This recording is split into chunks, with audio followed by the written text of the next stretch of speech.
Wait, hold up, before the end of the year. Do we have time for just one last indulgence? I have a feeling it's gonna be pretty sweet. Oh! Bon appetit. Hello again, everyone. Welcome back to our kitchen one last time in 2024. Can I get a amen? AO. Anyway, this is that period in time where we're between holidays, Christmas, and New Year's. It's just like a no man's land. You can do whatever the hell you want. At least that's what I'm thinking. You can have some fun, some desserts, some sweets. Who the hell cares? The diet hasn't started yet. Although I kind of eat like this all year round, as you have seen the past 365 days on this channel. Anyway, let's bring over Julia Child and Mastering the Art of French Cooking, because I'm gonna make this stuffed crepe that I've had my eye on for some time. It's called crepe fourrée Frangipane. I'm trying here. Crepes with almond cream, and it's a dessert crepe, like the one that is just a mere page away, which is one of my favorites, La Crepe Suzette. Crepes with orange butter flambé. When I had that thing, it blew my mind. Crepe Suzette.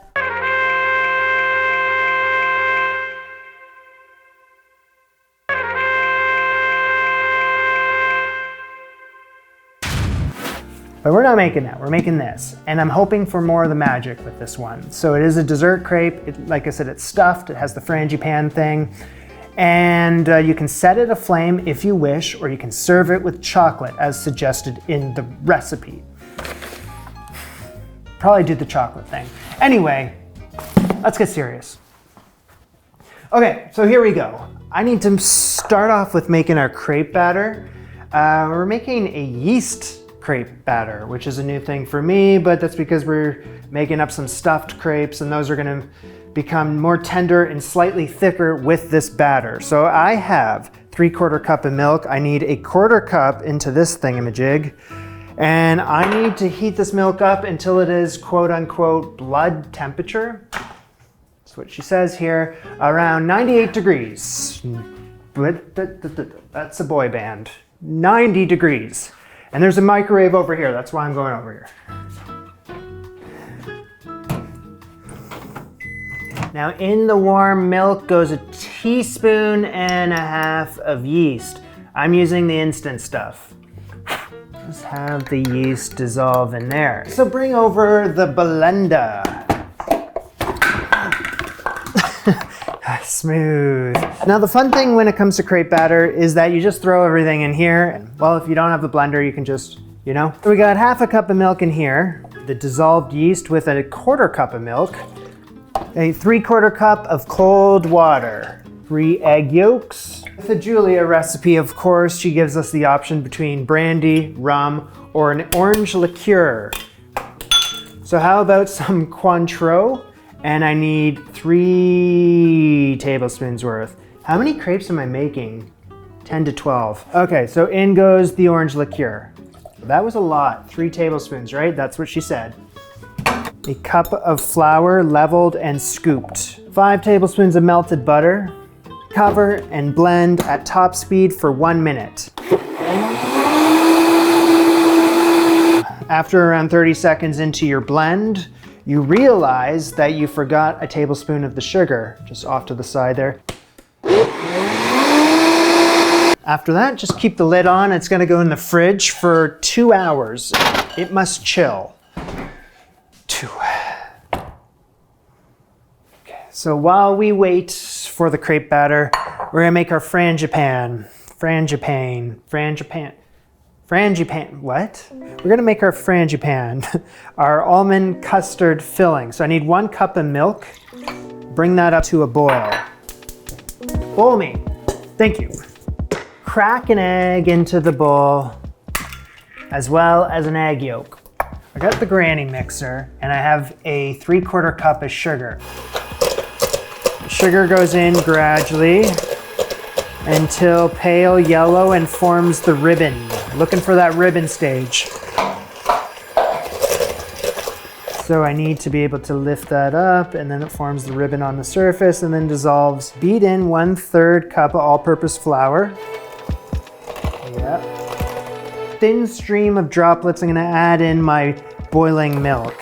Thin stream of droplets, thin stream, very thin stream of droplets. There it is. Okay, great. Saucepan that's gonna fit the bill. Moderate heat. So we're stirring this slowly with a wire whip. And we're reaching all over the bottom of the pan. And if you feel like you're not doing a good enough job and this thing starts to lump as it is now, that's good. That's what I'm looking for. So it has coagulated. Perfecto. Now I gotta beat it vigorously until it smooths and thickens into a thick paste. It's happening. It's happening right in front of my eyes. And we got a smooth, thick paste. Wow, that was magic. So now on a low heat, I have to beat with a wooden spoon to cook the flour thoroughly. Be careful the custard does not scorch the bottom of the pan. All right, let's turn off the heat. So I got 2 teaspoons of vanilla extract, 1/4 teaspoon of almond extract, 3 tablespoons of butter. Let's do a tablespoon at a time. And the big almond flavor here, which is 1/2 cup of almond flour. Pulverized almonds, you know, you could do it from scratch or you could just buy the powder. That's what I did. It's up to whoever's making this, whether you want to add 2 to 3 tablespoons of kirsch, which is a cherry brandy. I added a lot of kirsch into my previous dessert, the cabinet pudding, a couple weeks ago. And since I've already done so, I think I'm gonna hold off, especially because there's orange liqueur in the crepe batter too. So I'm good here. I just want to load up with the sweets, less on the booze today. She says you can dot it with butter if you want to prevent a skin from forming. I had this leftover plastic wrap off to the side, so I'm just like, okay, just use that. That's the Frangipane. You can put that over there. Let's move on. So do you remember that whole thing I said about having the crepe batter in the fridge for 2 hours? That was the wrong crepe recipe because you're supposed to kind of toggle back and forth between recipes, and then for the light batter crepe, which is for a crepe Suzette, you have that hang out in the fridge for 2 hours. For the yeast batter one, you're supposed to have it hang out at room temperature for 2 hours. I didn't notice that until the 2 hours were up. So now this is hanging out room temp. It looks as she describes here, which is that the batter looks bubbly on top. And if so, it has to be used immediately. Yeah, bubbles on top. Doesn't that kind of look like a sourdough starter? I'm not one of those guys that has a French crepe pan lying around. I just don't make them enough. I have a non-stick and I've used this before. It does wonders. It needs to be 6 inches in diameter because that's the size of the crepe I'm making. These are dessert crepes. They don't need to be especially big. They just need to be. The only thing I'm gonna do with this recipe that Julia doesn't say to do is, well, she says use oil to grease up the pan. I'm thinking butter. So on the moderately high heat, get a good bunch of it in here. I've just made these before, so I kind of get the gist of it. I need the pan to be hot enough, so just up to the point before it starts smoking. 1/4 cup measuring cup. I'm just gonna scoop up the crepe batter. In it goes, cover the whole base of the pan really quickly. Here we go, here we go. Yes, guy, yes. And any of those holes, kind of patch them up. After a few seconds, kind of, you want to just kind of bang the handle a little bit to separate it from the pan. There it is. Let's have that hang out like so for around a minute to a minute and a half on the first side. Dessert crepes, they are more fragile than the other ones, so you can use your hands. Just make sure you have your chef fingers on. And we flip. So we got a nice browning on the first side, and now the second side for around 30 seconds. So we're looking for just a spotty brown on the second side. Did we get there? Yep, that's done.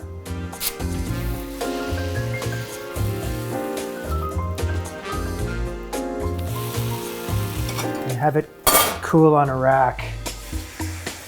So to loosen it with the spatula works just as well, probably better than the bang. The flipping is becoming increasingly difficult. That might work.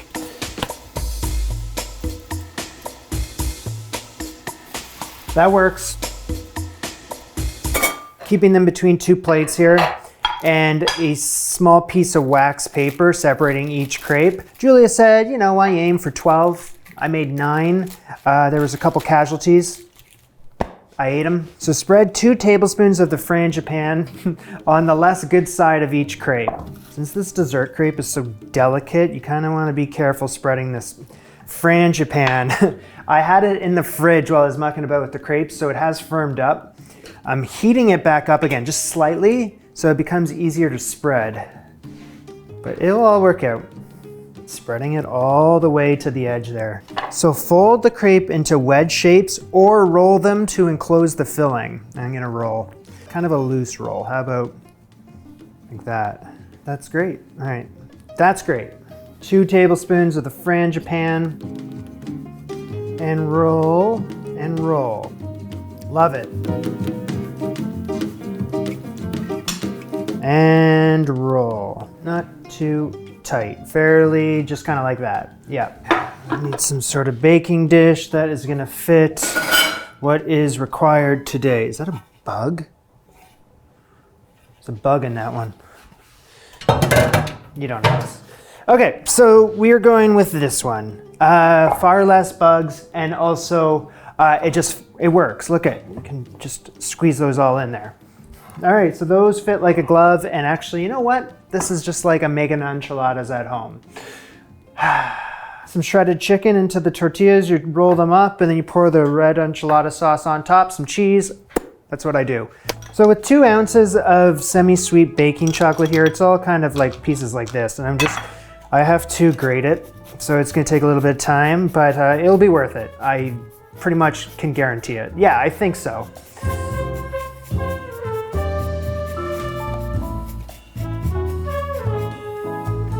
Here, why don't you do 3 at once? That's better. I'm looking at how beautiful that was ending up looking, and I'm like, okay, I gotta grease the baking sheet. You dumb. From experience with enchiladas, that they stick to the base of the pan. Those gently go back as if it never happened. Total of 2 tablespoons of melted butter that she says I have to sprinkle it on top. How do you sprinkle melted butter on top? I think you just pour it on top. Oh. Finally, we sprinkle on 1 tablespoon of sugar. Well, yeah, you can sprinkle that on. So I got the oven set to 350 degrees F, and this has to go in there for around 20 minutes for the chocolate to melt. That's what we're looking out for. 20 minutes. Coming in hot. Yeah, that looks perfect. Order up!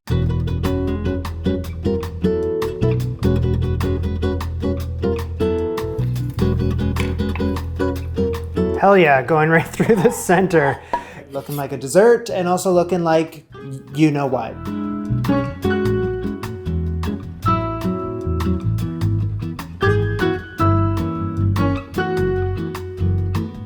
Look at the beauty in there.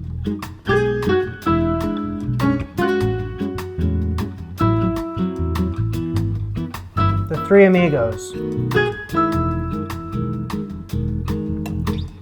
You know, there's that classic fable of when you're eating dessert and the first bite is the best and it's all downhill from there. These last few bites, that's where it's been at. That's the way I wanted to end the year. Take that, cabinet pudding. Although that was good, it wasn't this. This.